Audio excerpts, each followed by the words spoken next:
ଆରେ ବାବାନ, ଆଜି ହେଲା ବୁଧବାର, ମାଛ ଖାଇବୁ ନା ଚିକେନ ଖାଇବୁ? ଚିକେନ କରିଦେ। ହଉ, ଚିକେନ କଷା ନା କରି?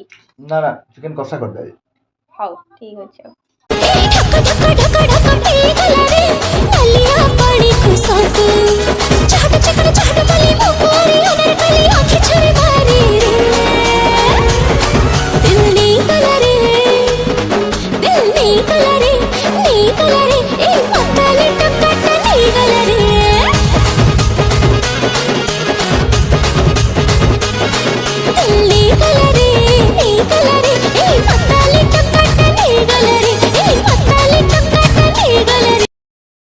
ବାବାନ କେମିତି ହେଇଛି? କଷା ଯୋଉଟା କହିଲି କରିବା ପାଇଁ ତୁ ଏଠି ତରକାରୀ ଦେଇକି ପଚାରୁଛୁ କେମିତି ହେଇଛି। ଖାଇଦେ, ତରକାରୀ ଭଲ ଲାଗୁନି? ଭଲ ଆଉ ଲାଗନ୍ତାନି, ଚିକେନ ଟା ହେଇଛି ଭଲ ଲାଗନ୍ତାନି। ହଉ ଚଳେଇ ଦେ ଆଉ।